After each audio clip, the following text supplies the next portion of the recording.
രമേഷിന് 25 years of എക്സ്പീരിയൻസിൽ ഒരു ബിസിനസ്സുകാരൻ ഒരു ERP solution തേടി പോകുമ്പോൾ എന്ത് ഫാക്ടേഴ്സാണ് കൺസിഡർ ചെയ്യേണ്ടത്?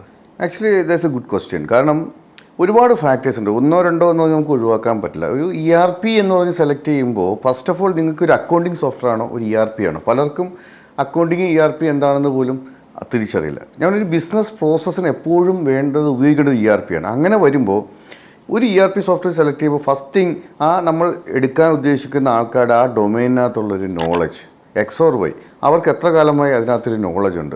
രണ്ടാമത്തെ കേസ് ഇവരുടെ ആ പർട്ടിക്കുലർ ബിസിനസ്സിൽ ഈ പറയുന്ന ERP പ്രൊവൈഡർ എത്രത്തോളം ക്ലയൻസിന് പ്രൊവൈഡ് ചെയ്തിട്ടുണ്ട്, അവരുടെ സാറ്റിസ്ഫാക്ഷൻ ലെവൽ എന്താണ്. കാരണം അവിടെ ഇപ്പോൾ ഒരു കസ്റ്റമറുടെ ഫീഡ്ബാക്ക് എടുക്കുക എന്ന് പറയുന്നത് വലിയ പാടുള്ള കേസൊന്നുമല്ല. ഇത് രണ്ടുമാണ് വലിയ. മൂന്നാമത്തെ ഒരു മെയിൻ കാര്യം സ്കെയിലബിൾ മോഡലാണോ എന്നാളാണ്.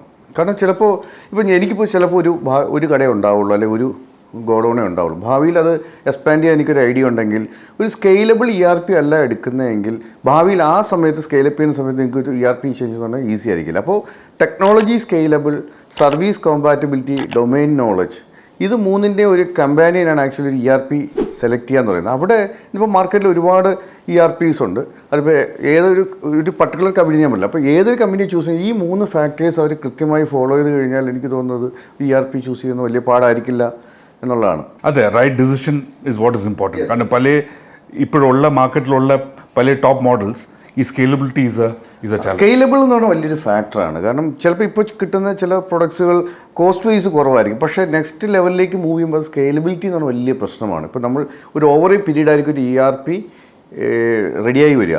ഇതെല്ലാം വേണ്ടി വീണ്ടും ഈ പ്രാക്ടീസ് നമ്മൾ സ്റ്റാർട്ട് ചെയ്യാന്ന് പറഞ്ഞാൽ ഇറ്റ്സ് എ വെരി പെയിൻഫുൾ.